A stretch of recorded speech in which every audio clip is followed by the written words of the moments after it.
that usually people who are now starting in the online space, they tend to follow a lot of the bigger gurus, and the gurus will be telling you, oh, well, you have to do it this way. And and they see what they're doing, and they see Russell Brunson and Tim Ferriss and all of these, all of these people who have these amazing what should I say, events, right? So they have a summit, or they have like it was with James Wedmore. James Wedmore had like this amazing eight video Netflix style like launch that he did last year for his program. And they're like, oh my God, I want to do that too. That looks amazing. I'm like, you're not at the point where you can do that. They have a 7-figure business. They could afford to do that. They have 20 people on their team. You are yourself, and maybe with an assistant, right? I feel like So that is so, I feel like that is so, what's the word I'm looking for? I can't remember the word right now, but I just feel like that is so life. Like that is so common, such a common mhm. experience in life when you see something and you're like, oh my gosh, Oh, that's amazing. I yeah. want that. And life is like, No, no. sis. Take it down, take it down. Life is like, relax. Exactly. You're not ready for that yet. Yeah, we're not at that level. So, I am honestly a proponent of do what works for you, right? And that may look like only selling through social media.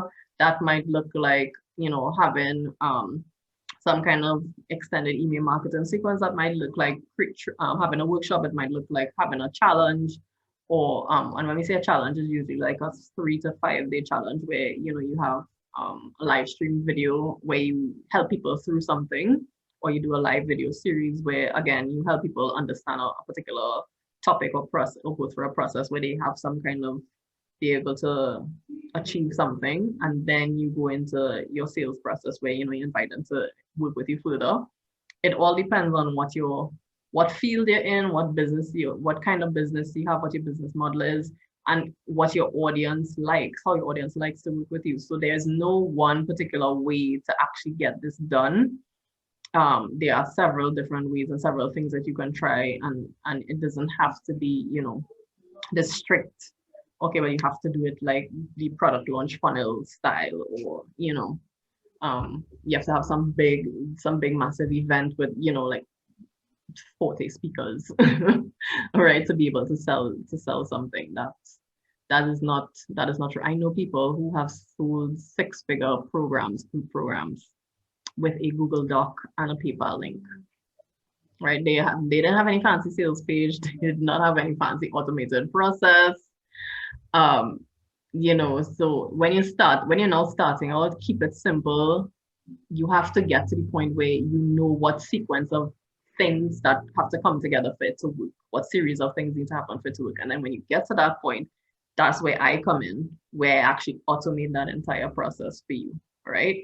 Because that makes, when you're scaling, when you're expanding your business, automation just makes things easier. And automation also, when we think of automation, a lot of, and what has happened in the last maybe 4 or 5 years or so, is people did the thing where they were like, okay, I'm going to automate everything and I'm just going to step back.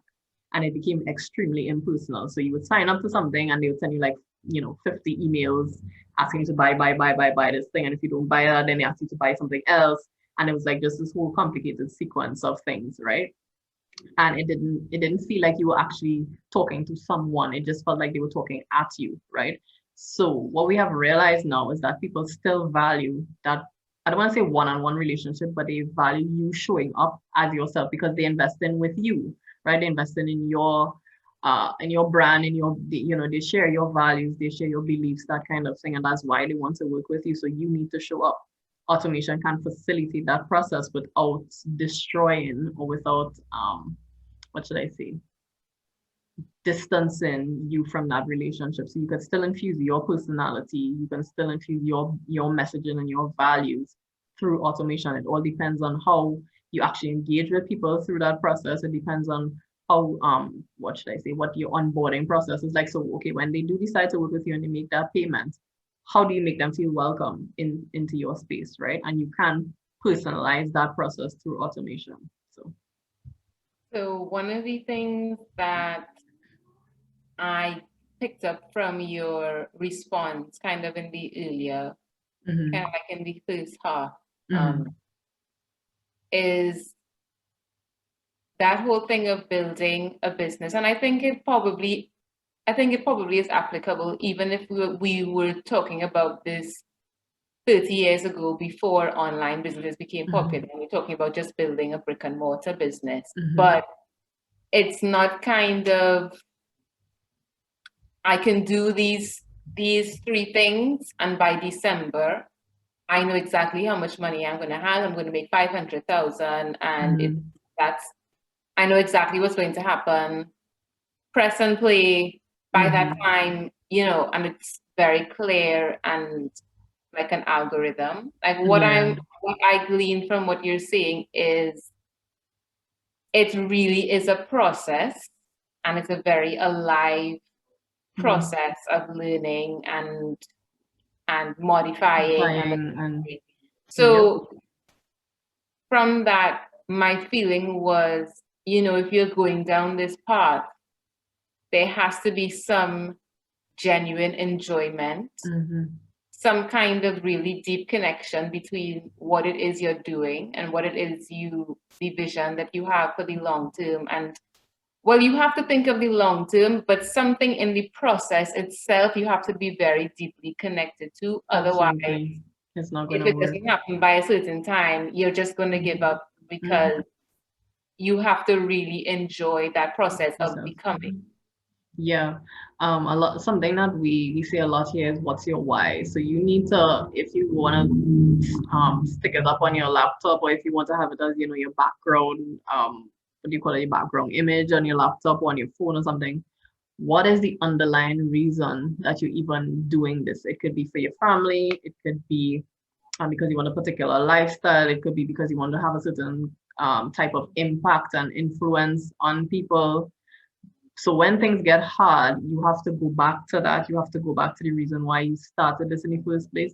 If it is, you want to build a house and you want your children to be able to inherit this, this property for you. If it is, you want to build generational wealth. If it is, you want to, whatever the reason is, you need to remember that underlying reason. If it is, you want to help people, like I do, I genuinely want to help people build a business to the point where it can sustain their entire family for generations to come, right? And so that we're not suffocated and we're not tied to this traditional model of making money, right?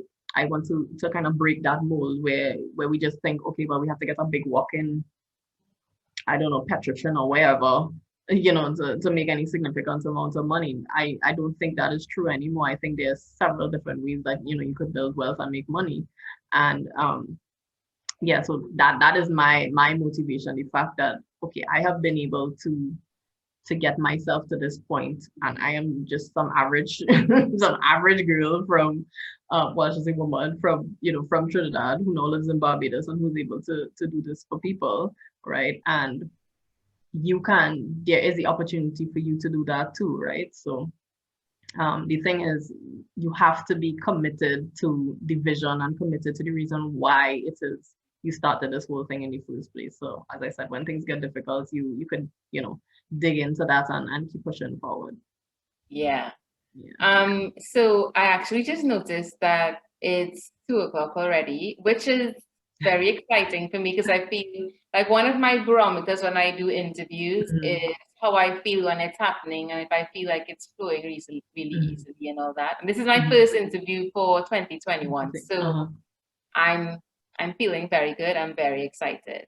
But I'm mindful of the time. I like to be very, very respectful of people's time, and very within the limits when I delineate a specific end time.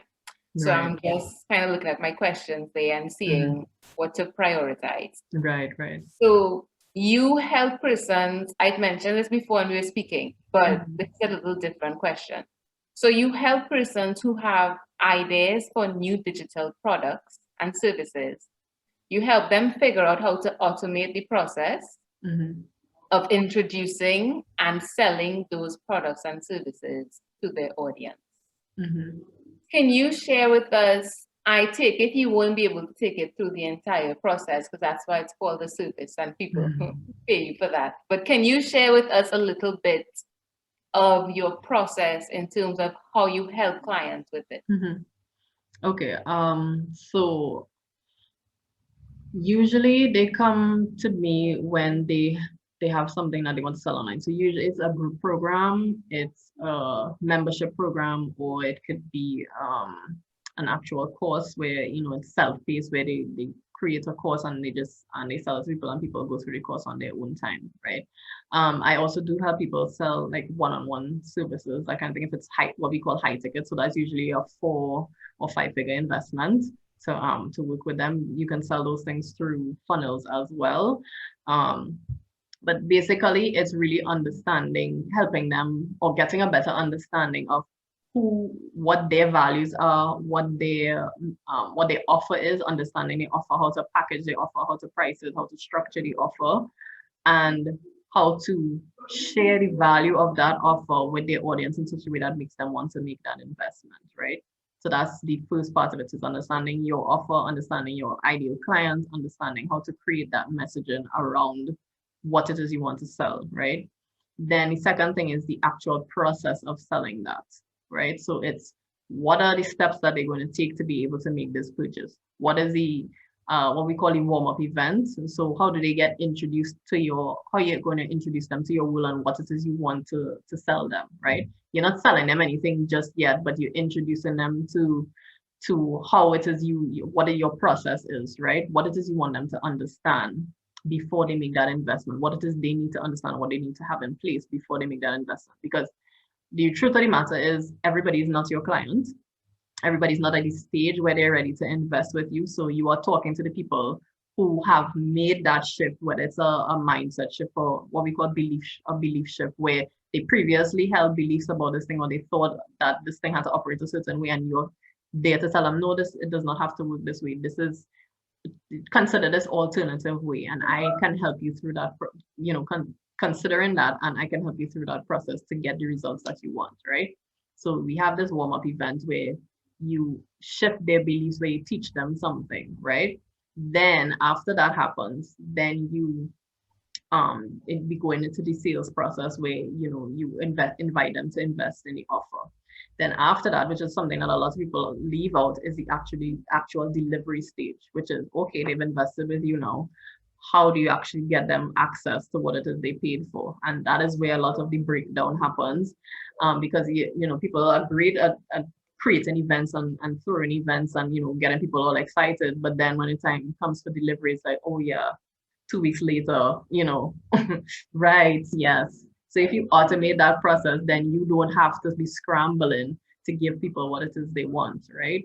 And as I said, from the warm-up event through the sales process, through the onboarding, you can automate that entire process so that all you have to do really is show up and sell and build and warm up your audience to be able to invest with you, and then get them excited about working with you when they do make that investment, right?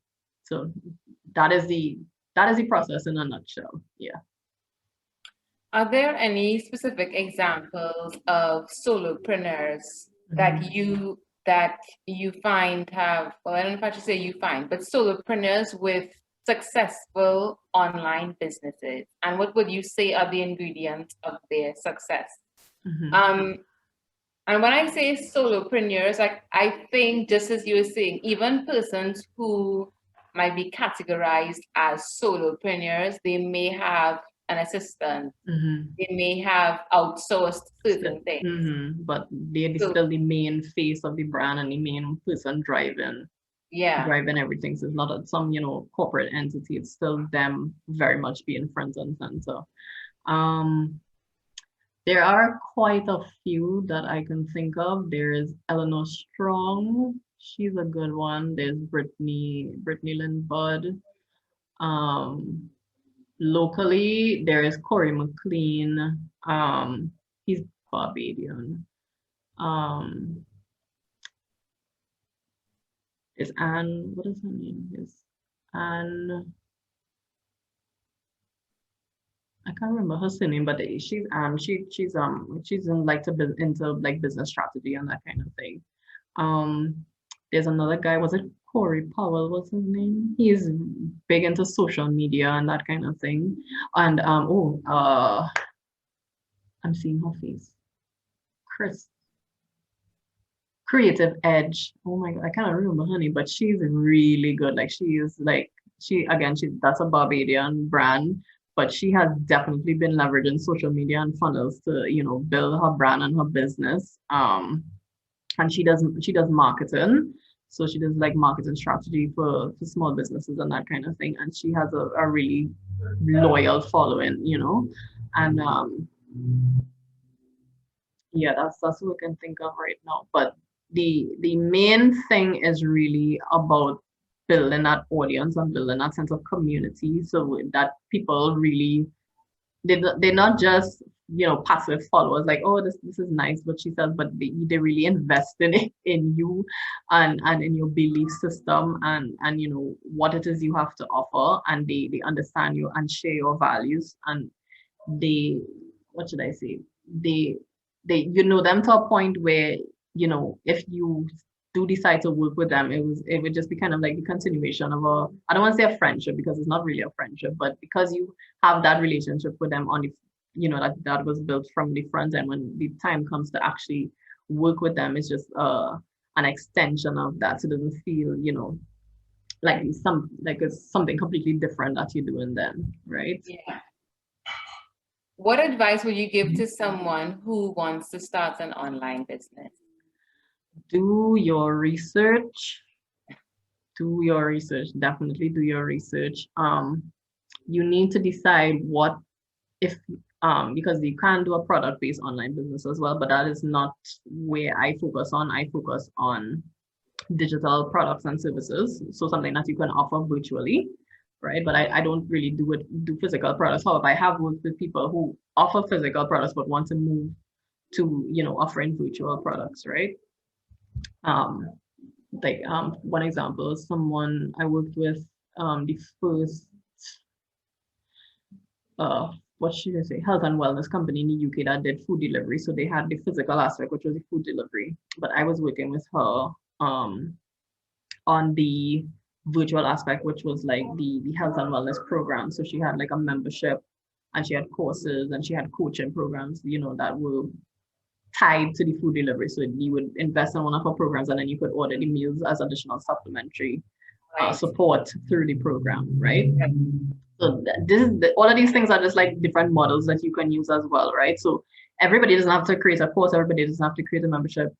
You don't have to create a group program. You also want to look at, okay, if I have a product-based business or some kind of physical business, what can I offer as a virtual service that can supplement or that is an additional support to what I'm offering physically? So for example, I'm working currently with someone who is in the beauty business, right? She has a spa, and she is a certified trainer, right? So now she's offering training programs online, but in addition to offering training programs, you can purchase products, her proprietary products, to use as you go through your training and your certification, right? So that is another thing that you want to look at. Okay, if you already have a business and you want to move it online, you don't have to do something completely different necessarily. You can look at, okay, what it is I want to offer that is complementary or supplementary to what it is I already currently offer physically, right? So that's something that you want to think about. Do not be in a hurry to build a website. Like the first thing, and I am super guilty of this, the first thing when I first up my online business, I spent a good bit of money building a website, and it was a complete waste of time because it did not get me the results that I wanted. And that is true, no fault of the web designer that I worked with. This was entirely because I did not really know about messaging and copy and how to actually get people to your website, and what is the purpose of a website, how to use it to actually get people to invest with you. I just thought, okay, well, I have like glorified brochure. They'll read it and they want to work with me. That's not how it works, right? The focus really should be on building relationships with people. And if you have a sales problem, like if your products and services are not selling, you need to go back to the relationship that you have with people, right? How is that relationship functioning? Do they trust you enough to make that investment, right? And a website is not going to save you if you have a relationship problem, okay? So don't be in a hurry to build a website. focus on two things: relationships and sales. That is what you need to focus on. What are you telling people? Who are you talking to? And what are you telling them to get them to invest with you? That is the long and short of it. That is your entire sales funnel at this point, right? That is what you need to, that is what you really need to be thinking about. That's really interesting. Because when I did an interview with Karen Rose, who I'm sure you know, Yes. last year, and I asked him a similar question.